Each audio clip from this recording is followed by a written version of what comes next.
De voortzetting van onze strijd, door zoveel buitenstaanders voor onhaalbaar en voor irreëel versleten, is gerechtvaardigd en verantwoord. Maar vooral gerechtvaardigd, omdat het hier een strijd betreft van het recht tegen het onrecht. Daarom, mijn waarde landgenoten, roep ik u allen op deze herdenkingsdag toe, niet te verzaken en vol te houden. Johan Manusama, seorang insinyur kelahiran Banjarmasin, menjelma menjadi simbol politik diaspora Maluku di pengasingan. Di tengah arus sejarah yang penuh gejolak, dari kolonialisme Belanda, kemerdekaan Indonesia, hingga proklamasi Republik Maluku Selatan, nama Manusama hadir membawa satu pertanyaan besar. Sampai sejauh mana sebuah keyakinan politik bisa bertahan dalam pengasingan yang panjang? Assalamualaikum warahmatullahi wabarakatuh. Salam sejahtera untuk kita semua. Kesempatan kali ini catatan KJP akan membahas sedikit tentang Presiden Tanpa Negara, kisah Johan Manusama dan Republik Maluku Selatan.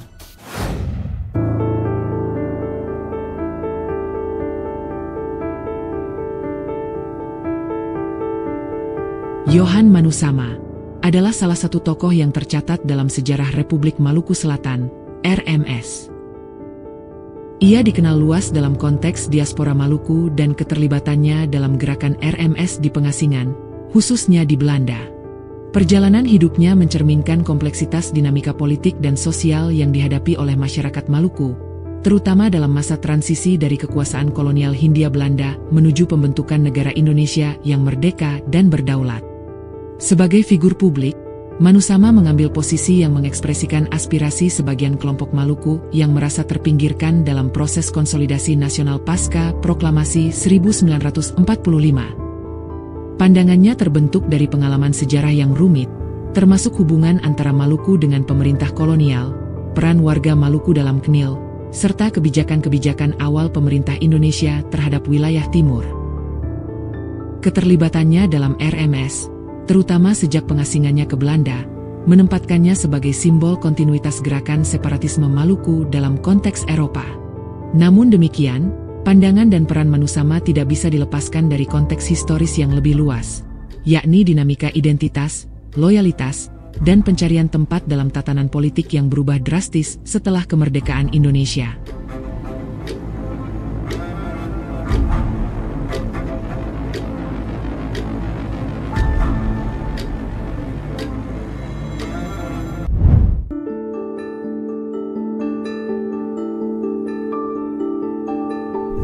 Johan Manusama, atau lengkapnya Johannes Alvarez Manusama, sering disebut Insinyur Manusama, atau J.A. Manusama dalam berbagai literatur, lahir pada 17 Agustus 1910 di Banjarmasin, Kalimantan, pada masa pemerintahan Hindia Belanda. Ia berasal dari keluarga dengan latar belakang multikultural. Ayahnya berdarah Maluku Selatan, sementara ibunya merupakan seorang Indo-Eropa. Kehidupan keluarganya berada dalam lingkup budaya kolonial Belanda, baik dalam hal pendidikan, bahasa, maupun nilai-nilai sosial yang dianut. Sebagai anak dari latar belakang seperti itu, Manusama tumbuh tanpa paparan langsung terhadap bahasa daerah maupun budaya lokal Maluku, yang secara geografis dan kultural cukup jauh dari tempat ia dibesarkan. Lingkungan hidupnya lebih dekat dengan sistem pendidikan dan nilai-nilai barat yang diperkenalkan oleh administrasi kolonial. Hal ini membentuk cara pandangnya sejak dini terhadap struktur masyarakat, kekuasaan, serta peran individu dalam tatanan sosial politik Hindia Belanda saat itu.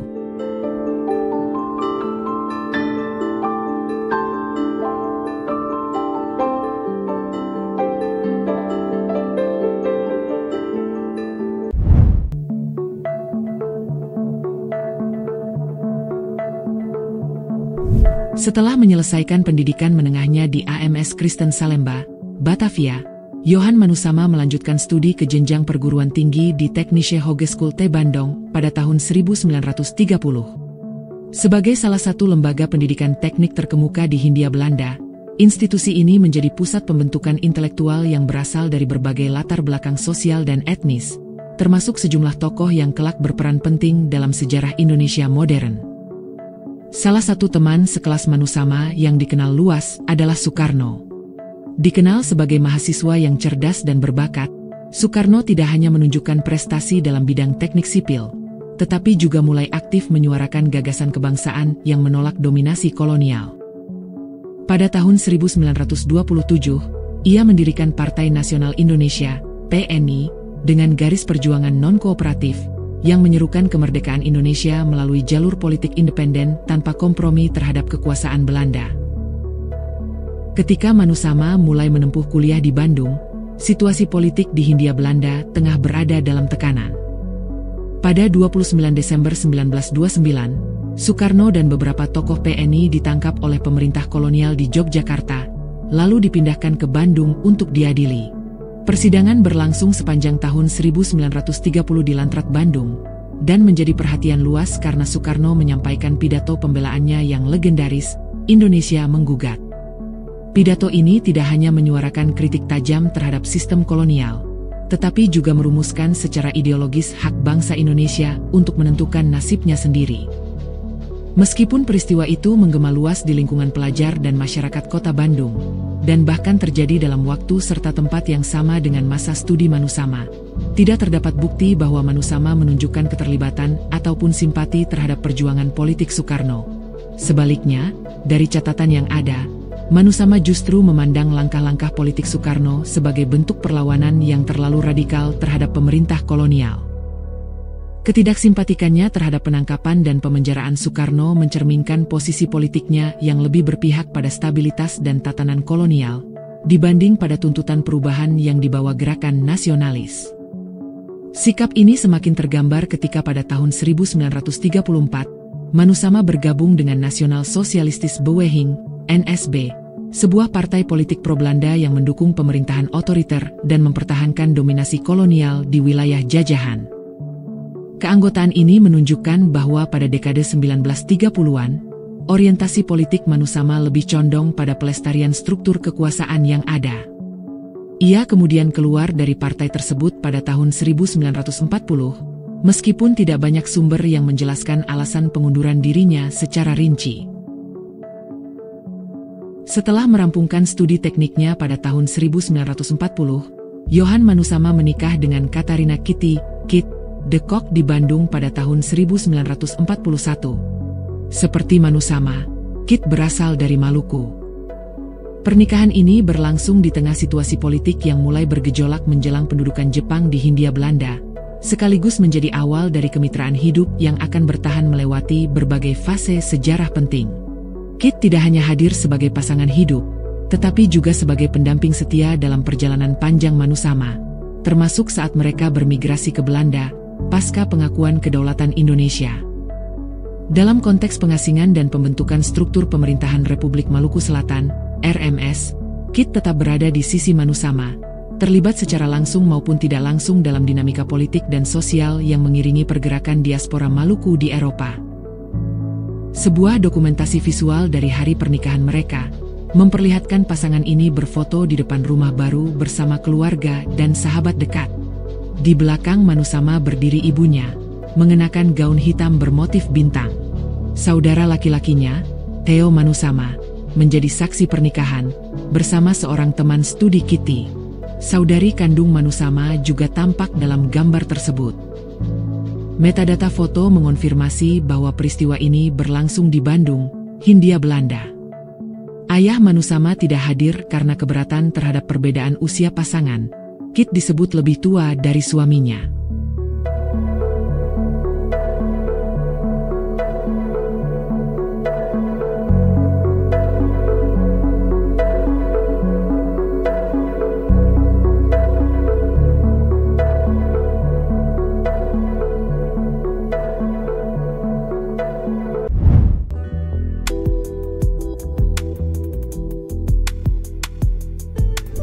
Selama masa pendudukan Jepang di Hindia Belanda, Johan Manusama tinggal di Jakarta dan bekerja sebagai guru matematika. Di tengah berbagai pembatasan dari pemerintah militer Jepang, ia bersikap hati-hati, namun tetap teguh dalam mempertahankan keyakinannya. Salah satu bentuk penolakannya terhadap simbol kekuasaan pendudukan adalah keengganannya mengenakan peci, yang saat itu diwajibkan oleh otoritas Jepang sebagai bagian dari penyesuaian budaya. Meskipun simbolik, Penolakan ini menunjukkan sikap kritis Manusama terhadap kekuasaan baru yang menggantikan Belanda. Pada masa yang sama, peci mulai berubah makna dalam konteks nasionalisme Indonesia. Tokoh-tokoh pergerakan seperti Soekarno, Hatta, dan Agus Salim sudah mengenakan peci sejak awal abad ke-20 untuk menegaskan identitas Indonesia yang berbeda dari kaum elit dan penjajah. Misalnya, dalam rapat Jong Java tahun 1921, Soekarno menolak melepas pecinya meskipun mendapat tentangan, sebagai bentuk pernyataan nasionalis. Selama pendudukan Jepang, lembaga seperti Putra dan Jawa Hokokai memberi panggung bagi tokoh nasionalis tampil sebagai representasi perpolitikan pribumi. Dalam forum-forum resmi, Soekarno dan Hatta selalu mengenakan peci hitam beludru. Bahkan saat membacakan pembelaan di Pengadilan Landrat Bandung pada 18 Agustus 1930, Soekarno tetap mengenakan peci, suatu pernyataan visual terhadap kolonialisme dan wujud tekad kebangsaan. Sejak proklamasi 1945, peci menjadi bagian dari busana resmi negara, dan terus dikenakan oleh presiden serta pejabat tinggi dalam berbagai upacara kenegaraan.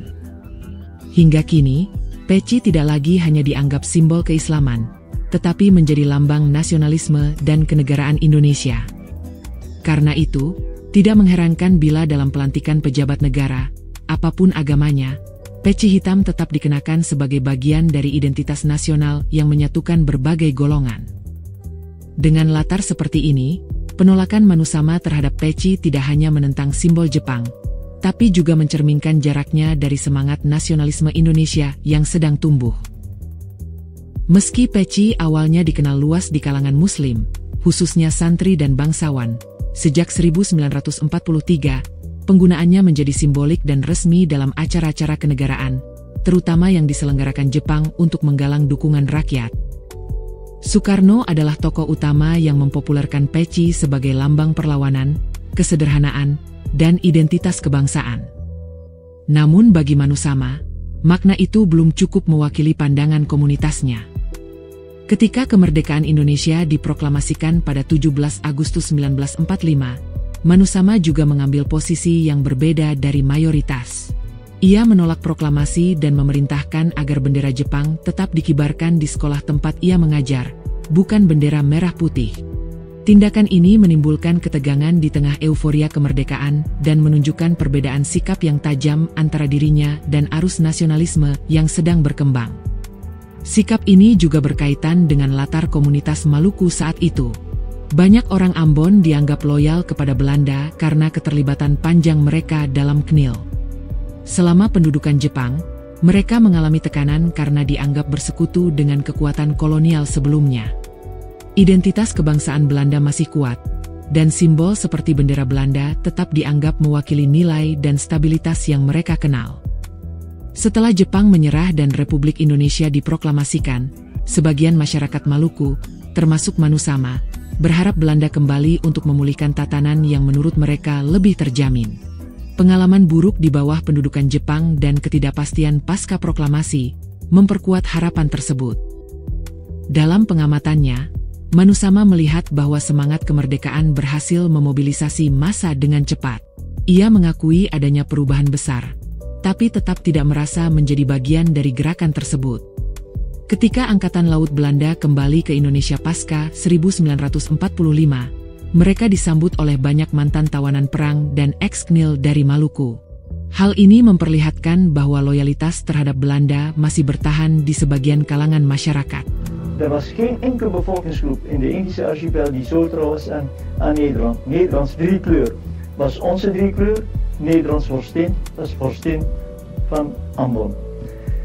En wanneer men dat goed voor ogen heeft, dan is het ook volkomen begrijpelijk dat toen Nederlands-Indië door Japan werd bezet, dat in die Japanse bezettingstijd de Ambonezen het beslist niet makkelijk hadden. Die hele Japanse bezettingstijd door, en dat is algemeen bekend, werden de Ambonezen eigenlijk beschouwd als Nederlanders.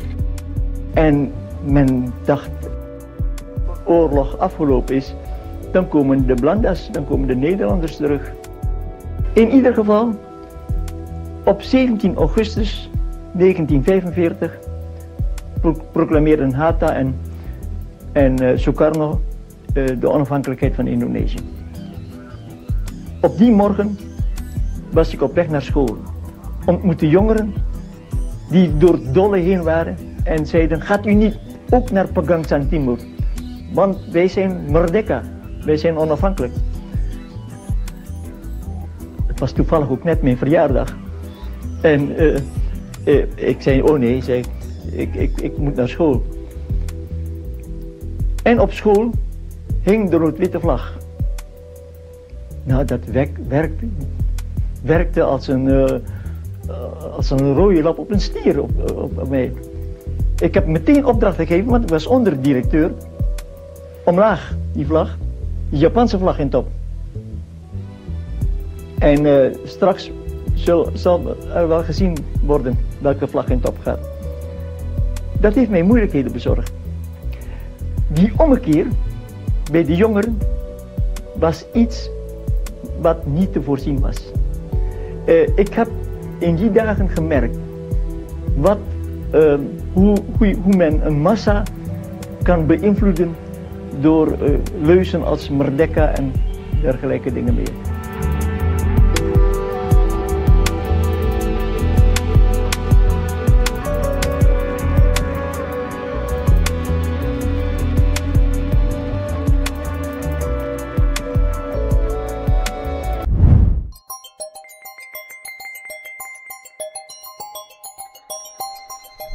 Setelah proklamasi kemerdekaan Indonesia pada 17 Agustus 1945 dan memasuki masa transisi pasca Perang Dunia Kedua, Yohan Manusama memutuskan untuk pindah dari Jakarta ke Makassar pada tahun 1946. Perpindahan ini menempatkannya di jantung dinamika politik Indonesia Timur, yang saat itu tengah mengalami ketegangan antara kelompok-kelompok yang mendukung negara kesatuan dan pihak-pihak yang mengusulkan bentuk negara federal sebagai alternatif struktur pemerintahan pasca kolonial. Di Makassar, Manusama mulai berinteraksi lebih intens dengan tokoh-tokoh ex-KNIL dan kalangan elit Maluku, yang sebelumnya memiliki kedekatan dengan pemerintahan kolonial Belanda. Di antara kelompok ini berkembang kekhawatiran bahwa struktur negara kesatuan yang didorong oleh republik yang baru berdiri akan berpusat di Jawa, dan berisiko mengabaikan aspirasi dan kepentingan daerah-daerah lain, termasuk Maluku. Dalam konteks inilah, Manusama mulai membangun hubungan politik dengan Chris Sumokil, seorang tokoh hukum dan mantan jaksa, yang kelak dikenal sebagai pemimpin penting dalam Proklamasi Republik Maluku Selatan, RMS. Hubungan mereka terbentuk melalui sejumlah pertemuan dan diskusi politik di Makassar yang banyak membahas masa depan Maluku dalam kerangka Negara Indonesia Timur, NIT, sebuah entitas federal yang dibentuk dalam lingkup perjanjian antara Belanda dan Republik Indonesia. Perbedaan-perbedaan pendekatan ini terjadi dalam konteks politik yang sedang mengalami pergeseran cepat di masa NIT. Sebagian pengamat menilai bahwa proklamasi RMS pada tahun 1950 sebenarnya merupakan akumulasi dari manuver politik sejumlah elit Ambon yang telah menguasai jabatan penting selama era NIT. Sebagian dari mereka tergabung dalam organisasi 9 serangkai pimpinan Dolf Matekohi, atau berasal dari Partai Timur Besar, kelompok-kelompok yang umumnya pro-Belanda dan tidak pernah terlibat langsung dalam pergerakan nasional Indonesia.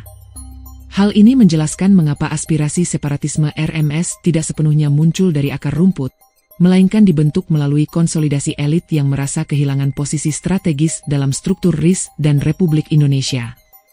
Konteks pergeseran sikap politik ini mulai terlihat dalam dinamika lembaga legislatif lokal. Dalam sidang Dewan Maluku Selatan pada Maret 1947, mayoritas anggota menolak gagasan untuk membentuk federasi baru bersama Maluku Utara dan Papua. Hasil pemungutan suara menunjukkan 27 suara mendukung tetap bergabung dengan NIT, hanya 3 yang mendukung federasi, dan 3 lainnya abstain. Pada 11 Maret 1947, keputusan resmi memasukkan Maluku Selatan ke dalam NIT disahkan. Ini mencerminkan sikap pragmatis dari elit lokal, yang pada fase awal tidak memilih jalan separatis, melainkan berupaya mencari posisi strategis dalam struktur federal yang sedang dibentuk. Selama periode ini, Manusama menjadi aktif dalam beberapa organisasi politik, termasuk Gerakan Demokrasi Maluku Selatan, GDMS, dan Partai Indonesia Maluku, PIM. Kedua organisasi ini memperjuangkan aspirasi otonomi dan perlindungan kepentingan Maluku Selatan di tengah wacana pembentukan negara federal. Sikap politik Manusama pada saat itu cenderung mendukung gagasan federalisme sebagai cara untuk menghindari sentralisasi kekuasaan dan memberikan ruang bagi daerah-daerah di luar Jawa untuk menyusun masa depannya secara lebih mandiri dalam kerangka yang masih bersifat Indonesia. Di PIM, Manusama bekerja bersama E.U. Pupella, yang saat itu merupakan ketua partai dan salah satu tokoh penting dalam pergerakan federalis Maluku. Keduanya memiliki visi yang sejalan dalam memperjuangkan otonomi Maluku, dan terlibat aktif dalam membangun jaringan politik yang memperjuangkan posisi Maluku dalam kerangka NIT. Dalam perkembangan berikutnya, PIM yang memperoleh kemenangan besar dalam pemilihan umum tahun 1948, berhasil mendorong pengesahan kebijakan simbolik di Dewan, yaitu keputusan pada 28 Mei 1949, yang mewajibkan diputarnya lagu kebangsaan Belanda Wilhelmus diikuti oleh Indonesia Raya. Ini mencerminkan kompromi ideologis yang tengah berlangsung, di mana unsur nasionalisme Indonesia mulai mendapatkan tempat dalam tatanan simbolik pemerintahan federal yang diciptakan Belanda. Di luar PIM, Manusama juga memimpin Gerakan Demokrat Maluku Selatan, sebuah partai kecil yang beranggotakan kalangan elit teknokrat, bangsawan, dan pegawai pemerintah kolonial. Partai ini tidak memiliki basis dukungan massa yang kuat, namun menegaskan posisi Manusama sebagai aktor politik ideologis yang lebih menaruh perhatian pada rancangan sistem pemerintahan dan relasi pusat daerah. Alih-alih mengandalkan pendekatan populis, ia lebih memilih jalur formal dan lembaga-lembaga resmi dalam memperjuangkan otonomi Maluku dalam kerangka federal. Komitmen Manusama terhadap pendekatan teknokratis juga tercermin di luar aktivitas politik formalnya. Ia mendorong pembatasan perekrutan pasukan KNIL di wilayah Maluku, guna menghindari eksploitasi militer yang berlebihan, serta mengusulkan upaya pembangunan ekonomi yang lebih berkelanjutan bagi masyarakat di kawasan tersebut. Sikap ini mencerminkan visinya yang tidak semata-mata terfokus pada soal kedaulatan politik, melainkan juga pada dimensi sosial dan ekonomi yang dianggap penting untuk menjamin stabilitas jangka panjang di Maluku. Pada fase ini pula, Yohan Manusama mulai terlibat secara langsung dalam struktur formal kenegaraan NIT. Kiprah politiknya mencapai titik penting ketika ia dipercaya menjabat sebagai Wakil Ketua Senat Sementara NIT sejak 28 Mei 1949, hingga pembubaran lembaga tersebut pada 17 Agustus 1950. Senat Sementara merupakan lembaga legislatif tingkat atas dalam sistem federal NIT, yang saat itu menjadi bagian dari Republik Indonesia Serikat, RIS. Sementara itu, di tengah semangat proklamasi RMS, upaya memperluas pengaruh ke wilayah Maluku Utara juga dilakukan oleh Chris Sumokil. Beberapa hari setelah proklamasi RMS, Sumokil secara pribadi datang ke Ternate dengan menumpangi pesawat Catalina, dan mengundang Sultan Ternate, Jabir Shah, untuk membicarakan kemungkinan bergabungnya Maluku Utara ke dalam Republik Maluku Selatan. Namun, upaya ini ditolak secara tegas oleh Sultan Jabir Shah, yang menyampaikan argumentasi penolakan dan menolak keterlibatan Maluku Utara dalam agenda separatis. Penolakan ini tidak hanya menunjukkan garis tegas antara kepentingan politik Maluku Selatan dan Maluku Utara, tetapi juga memperlihatkan bahwa upaya RMS untuk memperluas legitimasi ke wilayah luar Ambon tidak memperoleh dukungan luas dari elit tradisional di kawasan lain. Penolakan Jabir Shah tidak lepas dari posisinya yang strategis dalam struktur NIT. Ia tidak hanya menjabat sebagai Sultan dan Residen Maluku Utara, tetapi juga sempat diangkat menjadi Menteri Dalam Negeri dalam Kabinet J.E. Tatengkeng. Meski mendukung integrasi dalam Republik Indonesia, Jabir Shah tetap berpegang pada pandangan bahwa Indonesia sebaiknya berbentuk negara federal. Pandangan ini mencerminkan kekhawatiran sejumlah elit daerah terhadap dominasi Jawa dalam struktur negara kesatuan, sekaligus menjadi cerminan sikap politik yang menolak separatisme, namun juga tidak menghendaki sentralisasi kekuasaan mutlak. Dalam banyak hal, pandangan Jabir Shah menjadi cermin dari keresahan elit daerah lain, pandangan yang sebenarnya pernah diartikulasikan juga oleh kalangan federalis seperti Manusama di fase awal perjuangannya. Penolakan Sultan Jabir Shah menjadi penanda penting bahwa federalisme tidak identik dengan separatisme, dan bahwa elit-elit daerah di luar Ambon menginginkan integrasi dalam Republik Indonesia, tetapi dalam bentuk negara yang lebih desentralistik dan inklusif.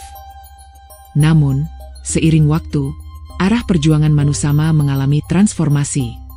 Meskipun awalnya ia berada dalam jalur federalis moderat bersama Pupella, perbedaan pendekatan politik mulai tampak. Pupella cenderung mencari titik temu melalui dialog dan kompromi dengan Republik, sementara Manusama secara bertahap mengambil posisi yang lebih konfrontatif. Hubungannya dengan Chris Sumokil semakin erat, tidak hanya karena latar belakang etnis, tetapi juga karena kesamaan pandangan soal pentingnya otonomi Maluku dan sikap antipati terhadap sentralisasi kekuasaan oleh pemerintah pusat di Jakarta. Pada akhirnya, kedekatan ini membentuk landasan bagi dukungan penuh Manusama terhadap proklamasi RMS.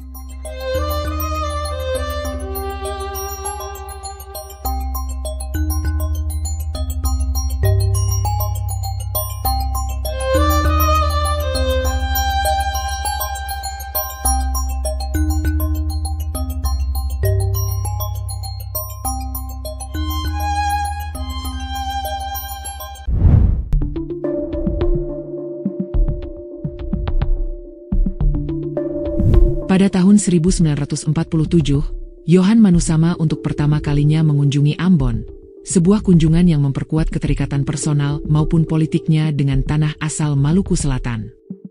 Sejak itu, ia diangkat sebagai kepala sekolah menengah pemerintah di Ambon, Mulo, lalu menjabat sebagai direktur sekolah-sekolah menengah hingga menjelang proklamasi Republik Maluku Selatan, RMS.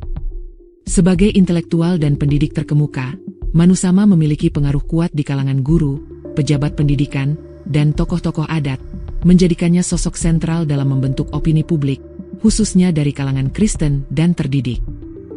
Menjelang April 1950, ketegangan politik di Ambon memuncak seiring memburuknya prospek keberlanjutan sistem federal. Pada 18 April, Manusama mengundang para raja dan kepala negeri dari Pulau Ambon dalam rapat tertutup di kantornya. Ia menyampaikan pandangan bahwa penyatuan Maluku Tengah ke dalam Republik Indonesia akan mengancam keberadaan budaya dan agama masyarakat Maluku. Seruan Manusama agar para pemuka adat menyampaikan kekhawatiran tersebut kepada rakyat di desa-desa mereka mendapat sambutan positif. Para peserta rapat sepakat bahwa kekhawatiran itu perlu disosialisasikan secara lebih luas. Karena itu, pada hari yang sama, diselenggarakan sebuah rapat umum terbuka yang juga dihadiri oleh Dr. Sumokil, sebagai bentuk konsolidasi politik dan penyampaian pesan bersama kepada masyarakat. Beberapa hari kemudian, pada 23 April, keduanya terlibat dalam rapat rahasia di Tulehu bersama unsur militer, kepolisian, dan tokoh masyarakat. Dalam rapat ini, Sumokil tidak hanya menyarankan penggunaan kekerasan, tetapi secara tegas memerintahkan agar para anggota Dewan Maluku Selatan yang menolak proklamasi dibunuh. Langkah ekstrim ini ia anggap perlu demi membuka jalan bagi deklarasi kemerdekaan RMS. Meskipun sebagian peserta menolak perintah tersebut, gagasan untuk memproklamasikan RMS tetap digulirkan dan masuk ke tahap eksekusi. Malam harinya, pada 24 April, tekanan terhadap pimpinan administratif RMS mencapai puncaknya. J.H. Manuhutu dan Albert Wairisal dipanggil oleh elemen militer dan didesak keras untuk segera menyatakan kemerdekaan Maluku Selatan. Dalam suasana yang diwarnai tekanan psikis dan ancaman senjata dari Satuan KNIL dan KST, Manuhutu akhirnya menyatakan bahwa Maluku Selatan berdiri sebagai negara merdeka pada malam itu juga, sebagai bentuk keputusan politik awal di bawah tekanan. Pernyataan tersebut kemudian dikukuhkan melalui proklamasi resmi yang diumumkan keesokan paginya, pada 25 April 1950. Setelah deklarasi, struktur pemerintahan sementara segera dibentuk. Dalam formasi ini, Manusama menjabat sebagai Menteri Pendidikan sekaligus Menteri Pertahanan, mencerminkan posisinya yang strategis dalam membentuk struktur pemerintahan dan mobilisasi kekuatan bersenjata.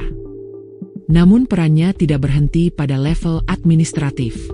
Sejumlah kesaksian menyebut bahwa ia, bersama Sumokil, merupakan otak intelektual di balik seluruh proses proklamasi.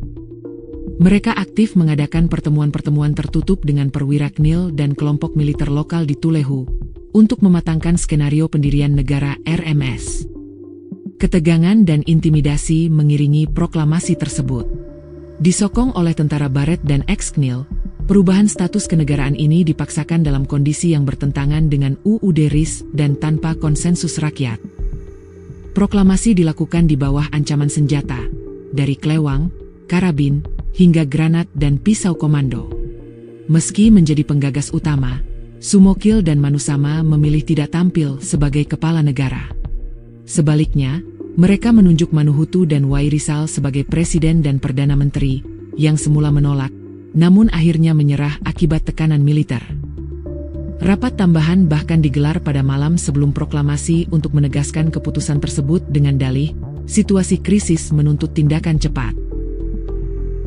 Reaksi masyarakat Ambon terbelah. Sebagian menolak proklamasi secara terbuka, sementara sebagian lain memberikan dukungan, terutama mereka yang setiap malam berkumpul di sekitar radio umum di Batu Gajah, karena terpengaruh oleh narasi agresif yang disebarkan melalui propaganda. Siaran radio RMS, yang dipancarkan secara rutin dari Batu Gajah setiap malam, secara eksplisit menebarkan ketakutan bahwa Jawa, dalam hal ini mewakili pemerintah Republik Indonesia, akan menjajah Maluku dan mengislamkan seluruh orang Kristen di Maluku Tengah jika integrasi ke dalam Republik terjadi. Mereka yang rutin berkumpul di Batu Gajah, antara lain kalangan pemuda, warga Kristen kota, serta beberapa pegawai dan guru, menjadi sasaran utama dari propaganda ini. Narasi tersebut berperan besar dalam membentuk opini publik dan memobilisasi simpati terhadap RMS, khususnya di kalangan Kristen Protestan yang merasa identitasnya terancam.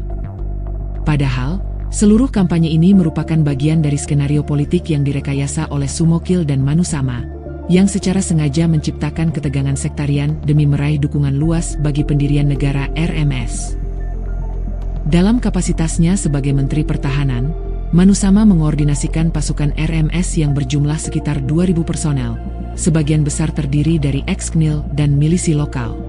Namun, kelemahan mendasar muncul dari minimnya logistik, lemahnya koordinasi, dan komunikasi yang tidak stabil. Dukungan dari masyarakat juga tidak merata.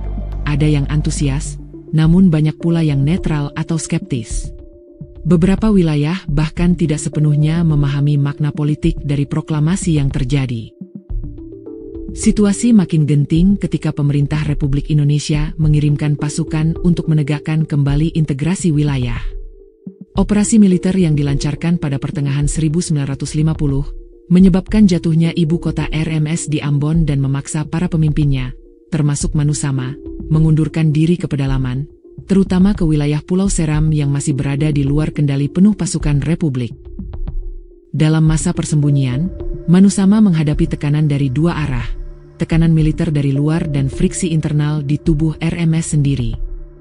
Ketidaksepakatan strategi, keterbatasan sumber daya, serta kesulitan komunikasi, membuat efektivitas perlawanan kian lemah. Fragmentasi kepemimpinan dan realitas keras di medan gerilya, memperlihatkan bahwa perjuangan mempertahankan RMS bukan hanya soal ideologi, tetapi juga pertarungan dengan kondisi praktis yang sangat timpang.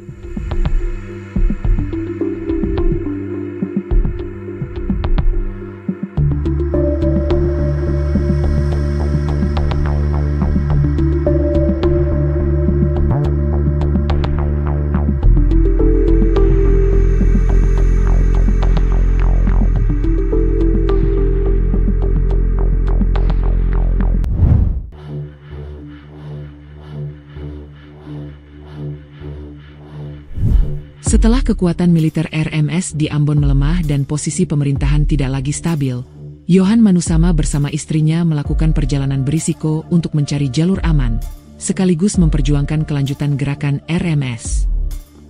Tujuan mereka adalah Papua Barat, yang saat itu masih merupakan bagian dari Kerajaan Belanda, dan dianggap sebagai pintu terakhir untuk mendapatkan simpati dan bantuan dari pemerintah Belanda. Perjalanan menuju Papua dilakukan melalui jalur laut yang penuh tantangan. Dalam pelarian ini, Manusama dan istrinya beberapa kali nyaris kehilangan nyawa, bukan hanya karena kondisi medan yang berat, tetapi juga akibat konflik internal di tubuh RMS. Berbagai klan di dalam RMS dilaporkan lebih sering berselisih satu sama lain, ketimbang membangun koordinasi bersama. Bahkan dalam masa persembunyian mereka di hutan-hutan Banda dan Seram, Manusama sempat dikejar oleh kelompok bersenjata dari faksi RMS sendiri. Dalam keadaan fisik yang sangat menurun akibat malaria, berat badannya disebut hanya sekitar 36 kg, Manusama akhirnya tiba di Papua pada Juni 1952. Setibanya di sana, ia langsung ditahan oleh otoritas Belanda, menyusul tindakannya menerbitkan seruan kepada masyarakat Maluku Selatan agar tetap setia pada cita-cita kemerdekaan RMS. Penahanan ini berlangsung sekitar 1 tahun, dan selama periode itulah, ia menulis buku Om Recht en Vrijheid, Demi Keadilan dan Kebebasan, yang diterbitkan oleh penerbit Libertas di Utrecht pada tahun 1952. Buku ini mencerminkan pembelaannya atas hak rakyat Maluku untuk menentukan nasibnya sendiri. Buku tersebut kemudian diterbitkan kembali pada tahun 1995, bertepatan dengan peringatan 45 tahun berdirinya RMS. Dalam masa yang sama, Manusama juga mencoba menghubungi pemerintah Belanda untuk meminta bantuan militer. Salah satu telegram yang ia kirim dari Papua berbunyi, "Indonesia menyerang kami dengan tank. Kirimkan bantuan." Namun, respons dari Den Haag justru datang dengan nada sinis dan mengecewakan. "Jangan takut. Ambil alih tank Indonesia dan serang Indonesia dengan tank itu." Pernyataan ini menjadi penanda jelas bahwa Belanda tidak akan terlibat secara langsung dalam konflik bersenjata RMS, dan menunjukkan perubahan sikap politik kerajaan Belanda yang enggan mempertahankan keterlibatan militer di wilayah-wilayah bekas koloninya. Dalam kondisi tertekan inilah, bantuan datang dari diaspora RMS di Belanda, terutama dari tokoh kunci, Dr. J.P. Nikijulu. Ia adalah seorang dokter kelahiran Ambon yang telah lama menetap di Belanda sebelum berdirinya RMS. Pada 27 April 1950, Nikijulu diangkat sebagai wakil presiden RMS untuk wilayah luar negeri, berkedudukan di Den Haag. Perannya sangat sentral dalam mempertahankan eksistensi politik dan hukum RMS di panggung internasional, terutama melalui jalur diplomasi dan advokasi di Eropa. Dr. Nikijulu memimpin jaringan politik dan propaganda RMS di Belanda, serta merintis pembentukan lembaga diaspora seperti Bureau Zuid Molukken, yang menjadi pusat kegiatan politik Maluku Selatan di Belanda. Melalui jaringan dan pengaruhnya, ia berperan penting dalam membebaskan Manusama dari penahanan di Irian Barat. Aksi ini sekaligus memperlihatkan bahwa perjuangan RMS tidak hanya berlangsung di tanah Maluku, tetapi juga dipertahankan dengan penuh strategi oleh kalangan intelektual dan aktivis RMS di luar negeri. Setelah dibebaskan dari penahanan, Manusama berangkat ke Belanda pada 11 September 1953. Setibanya di sana, ia dikenai sejumlah pembatasan politik, termasuk larangan berbicara di depan umum terkait isu-isu RMS. Namun, kehidupannya mulai stabil. Ia bekerja sebagai guru matematika, dan kemudian diangkat sebagai wakil kepala sekolah di Christelijke Scholengemeenschap Melanchthon, Rotterdam, sebuah posisi yang ia pegang hingga pensiun pada 1975. Manusama tidak sendirian dalam pengasingannya. Sejumlah tokoh militer RMS lainnya yang sebelumnya aktif di wilayah Maluku, seperti Domingus Sopakua dan Ishak Tamaela, juga bermigrasi ke Belanda pada periode yang sama. Tamaela, yang dikenal sebagai mantan panglima militer RMS, kemudian dijuluki sebagai Jenderal RMS di luar negeri, dan turut memperkuat struktur organisasi RMS dalam diaspora Maluku di Eropa. Kehadiran mereka memperkuat jaringan politik RMS di pengasingan, yang kini berpusat di Belanda dan menjalin komunikasi dengan komunitas internasional. Di sekitar masa yang sama dengan kedatangan mereka, ribuan orang Maluku lainnya juga telah lebih dulu tiba di Belanda sebagai bagian dari gelombang pemindahan eks-tentara KNIL dan keluarganya pada tahun 1951. Meskipun Johan Manusama sendiri bukan bagian dari kelompok KNIL, keberadaan para bekas tentara itu, yang jumlahnya mencapai sekitar 12.500 orang, memberikan konteks penting bagi dinamika sosial dan politik diaspora Maluku di negeri Belanda. Status hukum para eks-KNIL ini sejak awal memunculkan kebingungan administratif. Mereka tidak disebut demobilisasi, melainkan demilitarisasi, karena secara hukum masih dianggap sebagai warga Republik Indonesia Serikat, RIS. Mereka juga tidak diklasifikasikan sebagai orang asing, karena ikatan konstitusional hasil konferensi meja bundar masih berlaku. Penanganan mereka pun menjadi tumpang tindih, ditangani oleh sejumlah lembaga negara, seperti Dienst Maatschappelijke Zorg, Dinas Sosial, dan Unizaken en Overzeese Rijksdelen. Para eks-tentara dan keluarganya ditempatkan secara sementara di lebih dari 90 kamp atau asrama di seluruh Belanda. Lokasi-lokasi ini sangat bervariasi, dari bekas kamp Nazi di Fug, biara Katolik di Limburg, villa-villa tua, hingga barak militer aktif. Ketidakjelasan pengelolaan dan masa tinggal yang terus-menerus membuat kondisi sosial di kamp-kamp tersebut penuh ketegangan dan keterasingan.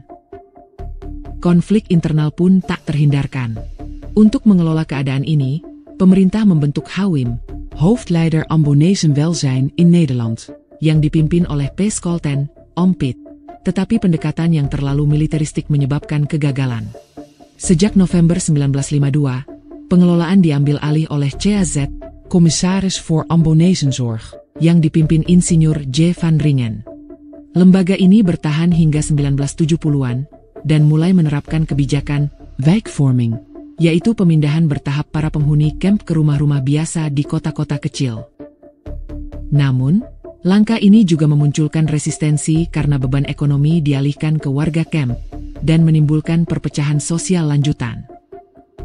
Manusama dan gerakan RMS di pengasingan berkembang di tengah latar sosial ini, yakni komunitas Maluku yang hidup dalam ketidakpastian hukum, frustrasi sosial, dan trauma eksil. Dalam konteks itulah, peran Manusama menjadi semakin penting, bukan hanya sebagai pemimpin politik, tetapi juga simbol keteguhan identitas dan kontinuitas perjuangan. Ia menjadi figur pemersatu bagi komunitas yang terpecah oleh sejarah kolonial, perang, dan pengasingan.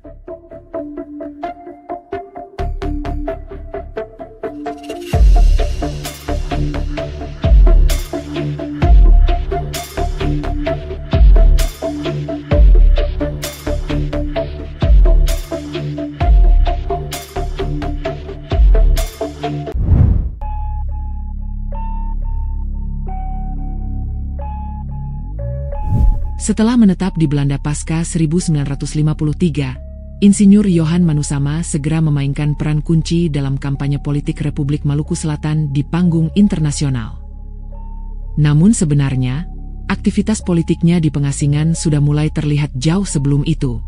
Pada 5 Oktober 1950, P.W. Lokolo, yang kala itu menjabat sebagai Menteri RMS di Den Haag, secara terbuka menyatakan bahwa apabila Ambon jatuh ke tangan Republik Indonesia, maka gerakan anti-republik di Belanda yang dipimpin oleh Manusama akan terus berlanjut dan bahkan diperkuat. Pernyataan ini bukan tanpa dampak diplomatik. Pemerintah Republik Indonesia melalui kuasa usaha di Den Haag, Mr. Susanto Tirtoprodjo, mengajukan protes resmi kepada pemerintah Belanda. Dalam nota diplomatiknya, pemerintah Indonesia menilai bahwa kegiatan politik Insinyur Manusama yang terang-terangan menghasut opini publik Belanda dan internasional untuk menentang Republik Indonesia merupakan tindakan yang membahayakan hubungan kedua negara. Protes ini menekankan bahwa dukungan terhadap aksi anti-republik yang dibiarkan oleh otoritas Belanda akan menjadi indikasi bahwa Belanda tidak netral dan bahkan secara diam-diam mendukung agenda separatis. Salah satu sorotan dalam nota diplomatik tersebut adalah laporan harian The Telegraph tanggal 19 Februari 1954, yang menyebut rencana Veteranen Legiun Belanda untuk mengirimkan sebuah detasemen bersenjata ke Maluku Selatan, guna membantu perjuangan militer RMS. Dalam rapat organisasi itu di Bellevue, Den Haag, sehari sebelumnya, Ketua Stichting, Oud Wapenbroeders, Deres Damste, bahkan secara terbuka menyatakan bahwa pihaknya bersedia membantu RMS jika diminta. Pemerintah Indonesia menanggapi hal ini dengan sangat serius, mengingat bahwa pemerintah Belanda sendiri sebelumnya telah mengakui bahwa proklamasi RMS adalah bentuk pemberontakan terhadap pemerintahan yang sah. Namun, sikap pemerintah Belanda justru pasif. Kementerian Luar Negeri Belanda tidak memberikan tanggapan terhadap nota protes tersebut. Beberapa pejabatnya bahkan menyatakan keheranan, menganggap bahwa protes tersebut hanya menanggapi kegiatan organisasi partikelir yang belum terbukti akan dilaksanakan. Ketidakseriusan ini memicu tuduhan bahwa Belanda secara moral mendukung RMS dan tidak bersungguh-sungguh menjaga hubungan diplomatik yang seharusnya bersifat saling menghormati. Reaksi keras juga muncul dari Indonesia. Demonstrasi sekitar 400 orang simpatisan RMS terhadap delegasi Indonesia dan Belanda di negeri Belanda langsung menimbulkan protes dari berbagai organisasi di Ambon, termasuk PNI, PIR, Parkindo, Masyumi, PRN, SAID, Front Pemuda Provinsi Maluku, dan lainnya. Mereka menilai gerakan RMS bukanlah representasi rakyat Maluku, melainkan alat dari kekuatan asing yang memperalat tokoh-tokoh seperti Dr. Sumokil dan Insinyur Manusama untuk memecah belah Indonesia.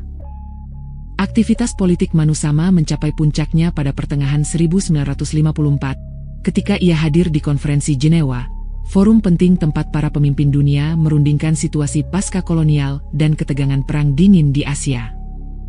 Dalam forum ini, Manusama muncul sebagai kepala misi politik RMS, dan menyampaikan surat dari Presiden RMS, Dr. Sumokil, kepada perwakilan konferensi. Surat tersebut menyerukan agar masyarakat internasional menjamin hak-hak Maluku Selatan dalam kerangka piagam PBB, dan menuding Republik Indonesia sebagai pelanggar prinsip-prinsip perdamaian di Asia Tenggara. Untuk mendukung klaimnya, Manusama mendirikan sebuah kantor kecil di Carrefour de Villers nomor 1, Jenewa, dan mulai menggelar konferensi pers, menyebarkan selebaran serta buletin yang berisi tuduhan bahwa Republik Indonesia telah dikuasai oleh kekuatan komunis. Ia juga menyebarkan peta yang menggambarkan posisi strategis Indonesia di kawasan Asia Tenggara, dan menawarkan pangkalan militer Maluku Selatan kepada negara-negara Barat sebagai bagian dari Pakta Pertahanan Asia Tenggara yang sedang digagas John Foster Dulles. Dalam konferensi pers di Hotel de Elysée, Jenewa, akhir Mei 1954, Manusama menyatakan bahwa proposalnya disambut positif oleh beberapa negara Barat, meskipun tidak menyebutkan siapa. Namun, pernyataan ini tidak mendapatkan tanggapan yang berarti. Di Canberra, Menteri Luar Negeri Australia, Richard Casey, menyampaikan bahwa pihaknya tidak menaruh kepercayaan pada gagasan yang dibawa oleh Manusama dan kawan-kawan. Kampanye propaganda RMS juga dilakukan melalui media simbolik seperti perangko. Pada pertengahan 1954, beredar perangko RMS dengan kualitas tinggi yang dijual di New York dan Bangkok. Salah satu perangko menampilkan gambar Jenderal Douglas MacArthur memberi hormat di samping peta Indonesia, dengan teks memperingati ulang tahun ke-5 pembebasan Pasifik. Ada juga perangko bergambar burung cendrawasih, kupu-kupu, hingga logo PBB. Informasi dari ANP Amsterdam pada Januari 1955 menyebutkan bahwa perangko ini dicetak oleh percetakan negara Austria atas pesanan firma Stolowo di New York. Meski tidak ada hubungan resmi antara percetakan dan RMS, distribusi perangko ini jelas digunakan sebagai alat untuk menarik simpati dan dana dari komunitas internasional. Aktivitas kampanye ini juga membawa Manusama ke Amerika Serikat. Ia memperoleh visa dari pemerintah Amerika Serikat dan melakukan lobi politik di New York, termasuk mendekati lingkungan PBB. Menurut sejumlah sumber, perjalanan tersebut didanai oleh Yayasan Belanda, Door de Eeuwentrouw, yang dikenal memiliki simpati terhadap perjuangan veteran KNIL dan eksil politik Maluku. Namun secara umum, manuver Manusama dan kelompok RMS-nya gagal menarik simpati internasional secara luas. Isu RMS tidak menjadi perhatian utama di forum-forum multilateral, dan justru ditanggapi sinis oleh media serta pejabat internasional.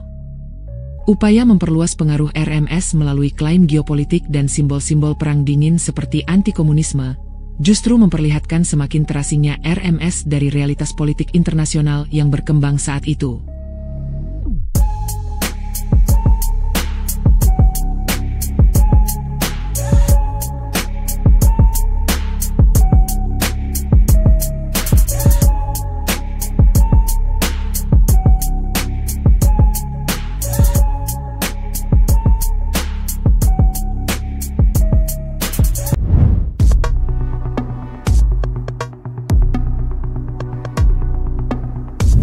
Setelah kekalahan militer RMS di Ambon, pemerintah Republik Indonesia menggelar persidangan militer terhadap sejumlah tokoh Republik Maluku Selatan di Yogyakarta.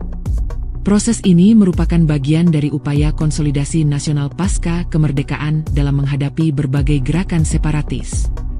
Dari luar negeri, Yohan Manusama dan Dr. Niki Juluwu berupaya mendukung para terdakwa dengan mengirim surat kepada pengadilan tentara di Yogyakarta, memohon agar sidang ditunda hingga advokat asal Belanda, Mr. Stoffels, dapat hadir dan memberikan bantuan hukum.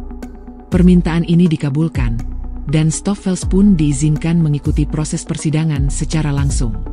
Namun, kehadiran Stoffels justru menimbulkan dinamika di antara para terdakwa.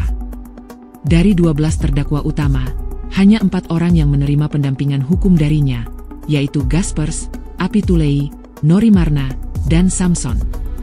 Sementara 8 lainnya, termasuk tokoh-tokoh seperti J.H. Manuhutu, W.I. Rizal, dan F.H. Peters, menyatakan penolakan terbuka terhadap bantuan tersebut. Di tengah jalannya sidang, isu propaganda luar negeri menjadi sorotan. Salah satu yang mendapat perhatian khusus adalah pemberitaan media pro-RMS di Belanda, seperti Mena Muria dan The Times of Ambon. Dalam persidangan, hakim membacakan kutipan dari surat kabar Mena Muria edisi April, yang memuat tulisan-tulisan yang dinilai mencemarkan institusi peradilan militer Indonesia. Disebutkan, perlu diterangkan bahwa dalam surat kabar Mena Muria bulan April yang lalu, dimuat antara lain tuduhan-tuduhan dan celaan bersifat menghina terhadap pengadilan tentara di Yogyakarta, yang kini sedang memeriksa perkara RMS. Para terdakwa merespons kutipan tersebut, menyampaikan sikap tegas yang menunjukkan penolakan mereka terhadap pernyataan yang dianggap menghina. Mereka menegaskan penyesalan dan rasa sedih mengenai penghinaan Mena Muria terhadap suku Jawa serta hakim pengadilan tentara di Yogyakarta. Penghinaan itu sangat tidak disetujui dan sangat dicelanya. Bahkan Mr. Stoffels, sang pembela dari Belanda, turut memberikan kesaksian yang menegaskan bahwa gambaran yang disampaikan media itu tidak sesuai dengan kenyataan yang ia saksikan langsung. Ia menyatakan, tulisan dalam Mena Muria memang tidak sesuai dengan kenyataan yang dilihat sendiri oleh pembela selama di Jogja dan mengikuti pemeriksaan. Mr. Stoffels menyatakan bahwa dalam sidang-sidang, suasana sangat baik. Selain Mena Muria, hakim juga membacakan isi dari The Times of Ambon, media diaspora RMS lainnya yang terbit di Belanda. Dalam edisi Desember 1954, dimuat klaim bahwa di dalam majalah yang terbit bulan Desember 1954, antara lain dimuat tulisan-tulisan yang menyatakan bahwa hingga sekarang ini hubungan antara RMS dengan pemerintah Belanda masih terus berlangsung. Para terdakwa membantah mengetahui isi maupun keterlibatan dalam penerbitan tulisan tersebut. Mereka menyatakan bahwa media-media itu tidak mewakili pandangan mereka, dan keberadaannya justru menempatkan mereka dalam posisi sulit, seolah diserang dari dua arah, oleh negara tempat mereka diadili, dan oleh sesama pendukung RMS di luar negeri. Dalam konteks yang lebih luas, media RMS di Belanda memang berperan dalam membentuk opini publik internasional, yang cenderung mendiskreditkan proses hukum di Indonesia. Namun, kesaksian para terdakwa dan pengacara mereka justru menunjukkan adanya jarak ideologis dan strategis antara kelompok diaspora dan para pelaku lapangan yang telah ditangkap dan diadili. Beberapa terdakwa bahkan mengungkap bahwa mereka mengalami tekanan dari pihak luar negeri, terutama dari lingkaran pendukung Sumokil dan Manusama, untuk tetap loyal pada perjuangan RMS. Namun, sebagian dari mereka menyatakan telah kehilangan kepercayaan terhadap arah perjuangan tersebut, dan lebih memilih menyatakan sikap secara pribadi. Mereka menolak keterlibatan dalam penyebaran kawat-kawat berisi tuduhan terhadap pemerintah Indonesia, serta menegaskan bahwa isi propaganda yang beredar tidak merepresentasikan pendirian mereka. Dalam konteks ini, peran Johan Manusama tampak menonjol bukan hanya sebagai penyokong bantuan hukum dari luar negeri, tetapi juga sebagai figur sentral dalam upaya mengarahkan narasi perjuangan RMS ke ranah internasional. Namun demikian, perbedaan tajam antara suara diaspora dan realitas para terdakwa memperlihatkan adanya fragmentasi internal dalam tubuh gerakan RMS, baik dalam hal strategi politik, cara berjuang, maupun cara mengartikulasikan aspirasi mereka di mata dunia.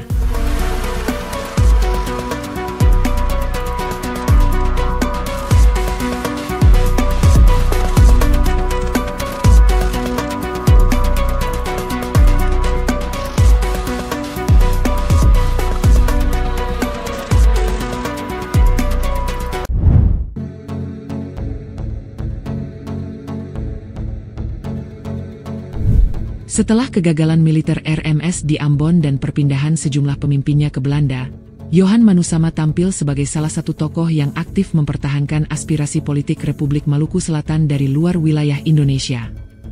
Selama dekade 1950-an hingga 1960-an, ia mengembangkan berbagai bentuk aktivitas yang berfokus pada komunikasi publik, diplomasi, dan pelestarian identitas budaya Maluku dalam konteks diaspora.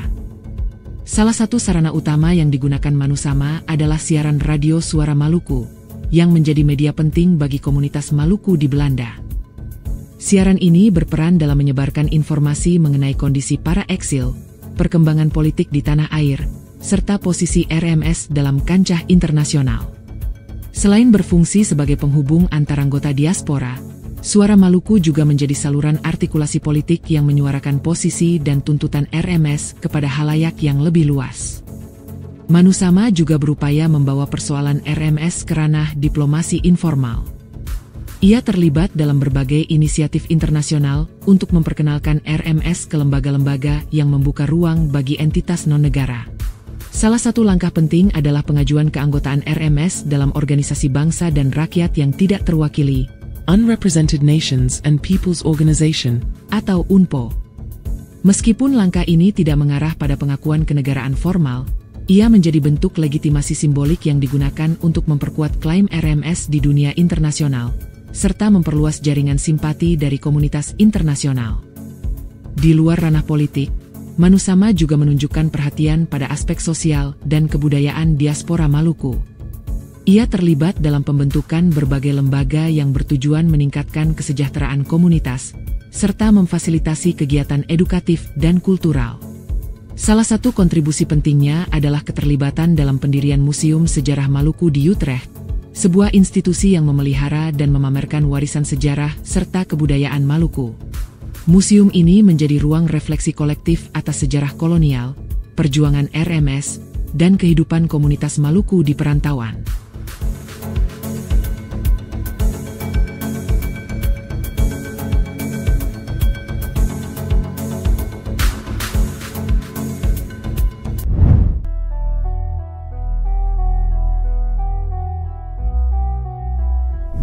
Setelah eksekusi Presiden Republik Maluku Selatan Chris Sumokil pada tahun 1966, Johan Manusama diangkat sebagai pemimpin baru RMS dalam pengasingan, dengan basis utama di Belanda. Pemerintahannya berlangsung dalam situasi yang kompleks, ditandai oleh ketiadaan pengakuan internasional, fragmentasi internal di kalangan diaspora Maluku, serta tekanan yang meningkat dari berbagai arah, baik secara politik maupun sosial. Meskipun tidak memimpin sebuah negara dalam arti formal, Manusama tetap menjalankan fungsi simbolik dan diplomatik untuk mempertahankan eksistensi RMS di ranah internasional. Namun, simbolisasi awal peran kepemimpinan Manusama sebenarnya telah muncul jauh sebelum ia secara resmi menjabat sebagai Presiden RMS. Pada Februari 1952, sejumlah tokoh seperti Dr. H.A. Kainama, Pendeta Supu Sepa, dan J. Hitiahu Besi menggagas pembentukan Badan Perwakilan Rakyat Maluku Selatan, BPRMS. Badan ini bertujuan mengisi kekosongan politik, meredam konflik di dalam kem-kem pengungsi, serta menjadi jembatan antara masyarakat diaspora dan para pemimpin RMS di pengasingan. Langkah ini juga dimaksudkan untuk meredakan ketegangan antara dua kelompok yang saling mengklaim representasi RMS di Belanda, yaitu kubu Dr. J.P. Nikijulu dan kelompok Lokolo. Insinyur Manusama, yang tiba di Belanda pada tahun 1953, memainkan peran penting dalam upaya rekonsiliasi internal tersebut. Saat itu, komunitas RMS di pengasingan mengalami perpecahan serius antara kubu Nikijulu dan kelompok Lokolo, dua kekuatan yang saling berseberangan dalam visi dan pendekatan. Dengan pendekatan moderat serta kapasitas kepemimpinan yang inklusif, Manusama memasuki ruang konflik ini dan mulai membangun komunikasi lintas faksi. Melalui proses panjang yang melibatkan dialog, mediasi, dan konsolidasi struktural, ia berhasil menyatukan dua kubu yang selama ini berseteru. Keberhasilannya ini tidak hanya mengakhiri fase pertikaian internal, tetapi juga menandai titik balik penting dalam sejarah gerakan RMS di pengasingan. Sejak saat itu, Manusama secara bertahap mengambil alih posisi sentral dalam kepemimpinan RMS di Belanda. Ia tampil sebagai tokoh utama yang mewakili kepentingan politik, moral, dan simbolik RMS di Eropa, serta menjadi figur kunci dalam membentuk identitas politik diaspora Maluku secara lebih utuh dan terarah. Pada 27 Maret 1954, dalam kunjungan pertamanya ke Vlissingen, ia disambut oleh barisan mantan tentara KNIL yang berdiri rapi di sepanjang Koude Kerksewek. Momen ini diabadikan dalam foto-foto dokumenter yang kini menjadi koleksi Museum Maluku di Belanda. Kehadirannya di tengah komunitas Maluku menandai awal peran aktifnya sebagai tokoh pemersatu diaspora dan memperlihatkan legitimasi moral yang ia bangun jauh sebelum peralihan resmi kepemimpinan RMS terjadi. Setelah eksekusi Sumokil, simbol peralihan kekuasaan juga tergambar pada 26 Juli 1966 saat Yosina Sumokil Taniwel, istri mendiang presiden, tiba di Bandara Schiphol, Amsterdam. Dalam dokumentasi foto yang tersimpan di Museum Maluku, tampak Johan Manusama mendampingi Yosina turun dari pesawat. Gambar ini mempertegas posisinya sebagai penerus langsung kepemimpinan RMS dalam pengasingan, serta sebagai simbol kelanjutan perjuangan dalam masa duka dan transisi.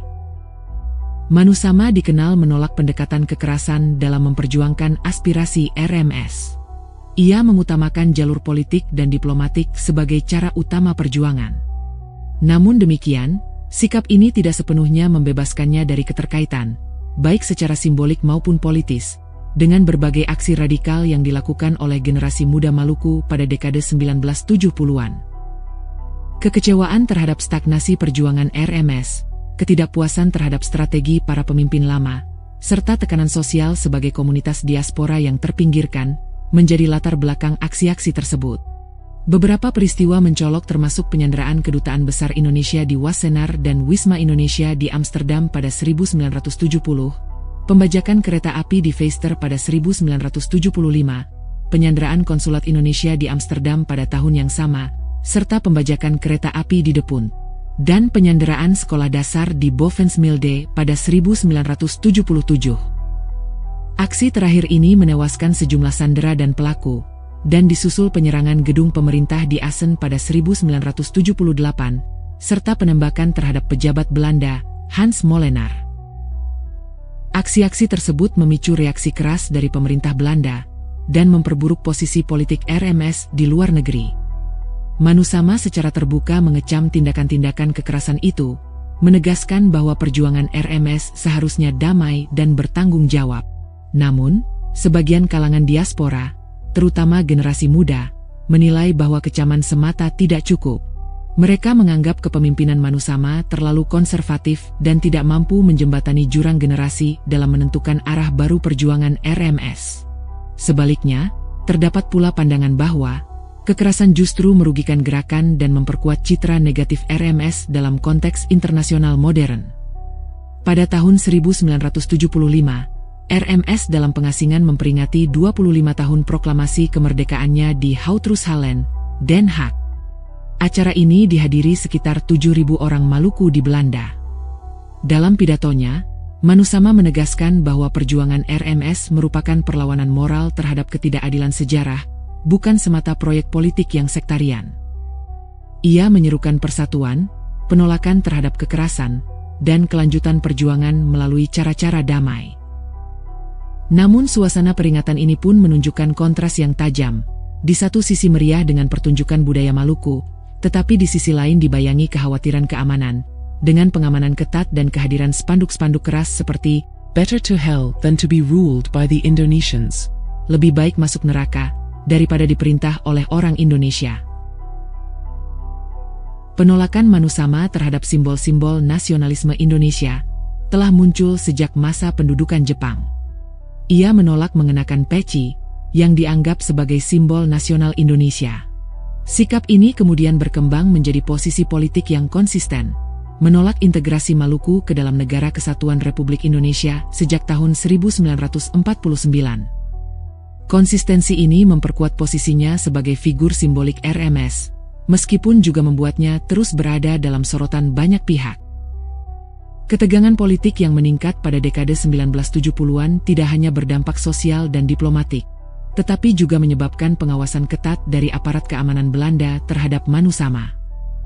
Berdasarkan temuan program radio OVT dan investigasi jurnalistik Argos, diketahui bahwa Manusama telah diawasi oleh lembaga intelijen Belanda sejak awal 1950-an. Pengawasan ini berlangsung selama hampir 40 tahun, hingga akhir masa jabatannya pada 1993. Meskipun tidak disertai tindakan hukum, durasi pengawasan ini mengejutkan banyak pihak, termasuk sejarawan seperti Wim Manuhutu, yang menyebutnya sebagai indikasi bahwa Manusama dianggap sebagai figur politis yang sensitif. Reaksi komunitas diaspora terhadap pengawasan ini pun beragam. Sebagian merasa dikhianati oleh pemerintah Belanda, yang selama ini diharapkan menjadi pelindung perjuangan RMS. Di sisi lain, ada yang memahami pengawasan tersebut sebagai respons negara terhadap eskalasi kekerasan, terutama setelah insiden Depun. Menjelang akhir masa jabatannya, Manusama semakin menekankan diplomasi internasional, dengan memperkuat keterlibatan RMS dalam forum-forum global yang memberi ruang bagi komunitas atau entitas tanpa kedaulatan. Kepemimpinannya mencerminkan dilema klasik gerakan dalam pengasingan, menghadapi keterbatasan ruang politik, tekanan dari negara tempat tinggal, serta fragmentasi internal komunitas sendiri. Ia mengakhiri masa jabatannya pada 1993, meninggalkan warisan sebagai pemimpin pengasingan yang berupaya menavigasi perjuangan RMS, antara idealisme dan realitas geopolitik yang terus berubah.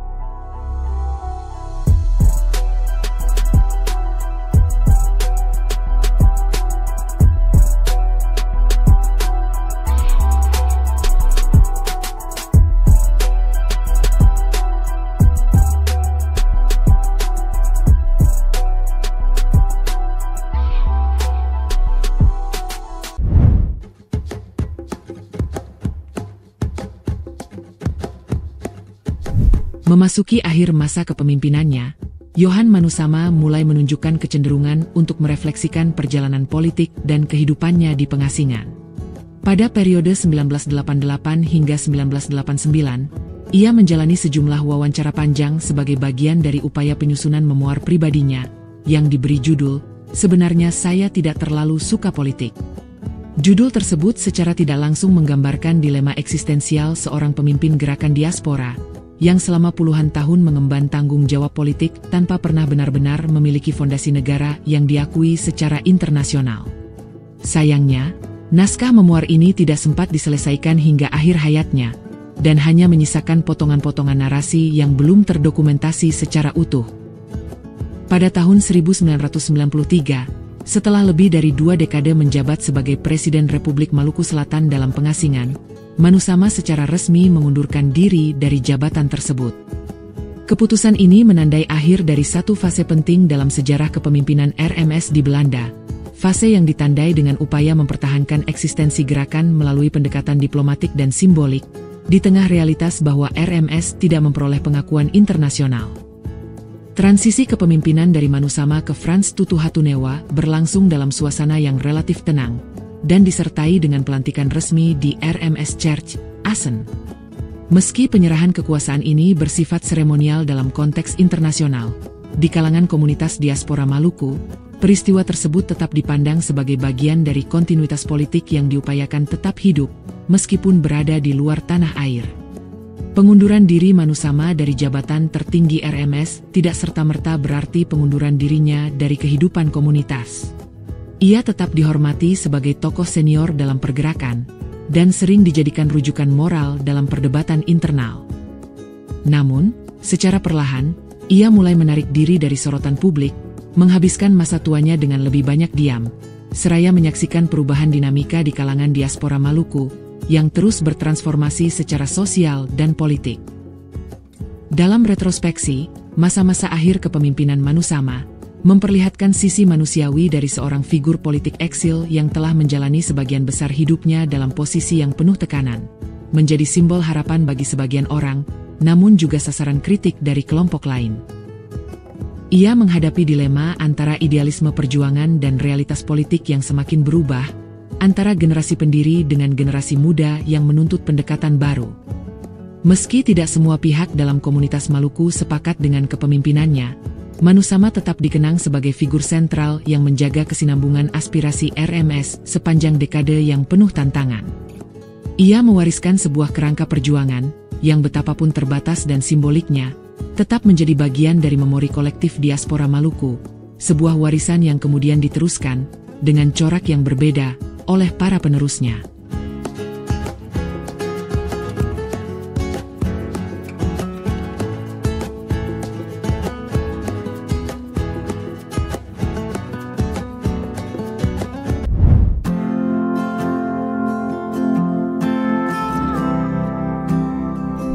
Johan Manusama, wafat pada tahun 1995, menandai berakhirnya satu fase dalam sejarah Republik Maluku Selatan di pengasingan. Dalam wasiatnya, ia menyampaikan harapan agar abunya kelak ditebarkan di atas tanah Maluku yang merdeka, sebuah pernyataan yang bersifat simbolik, dan hingga kini belum terlaksana. Keinginan tersebut mencerminkan konsistensi sikapnya terhadap aspirasi yang selama puluhan tahun ia suarakan melalui jalur diplomatik dan komunitas diaspora.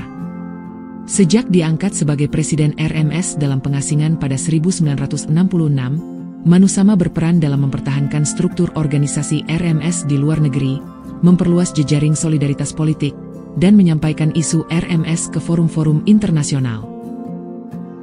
Ia dikenal memilih pendekatan non-kekerasan dan lebih mengutamakan diplomasi dalam menyuarakan pandangan politiknya. Namun demikian, pendekatannya juga menghadapi tantangan, khususnya dari sebagian kalangan generasi muda diaspora, yang mempertanyakan efektivitas strategi tersebut di tengah perubahan konteks sosial dan politik yang berlangsung, baik di Belanda maupun di Indonesia.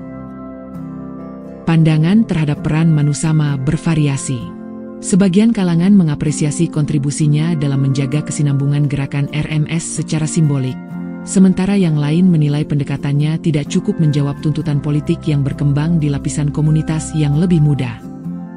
Perbedaan ini mencerminkan dinamika internal dalam gerakan diaspora, termasuk ketegangan antara generasi dan perbedaan strategi dalam merespons keterbatasan ruang politik yang tersedia.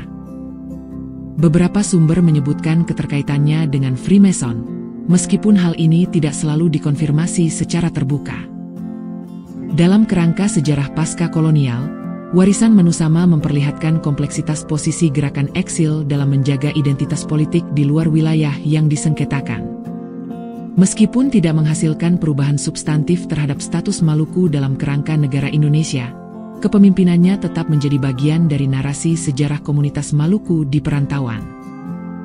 Perannya mencerminkan upaya menjaga kesinambungan gagasan dalam situasi pengasingan, serta kontribusinya terhadap pembentukan memori kolektif yang berkaitan dengan pengalaman sejarah, migrasi, dan aspirasi politik yang terus bergulir lintas generasi.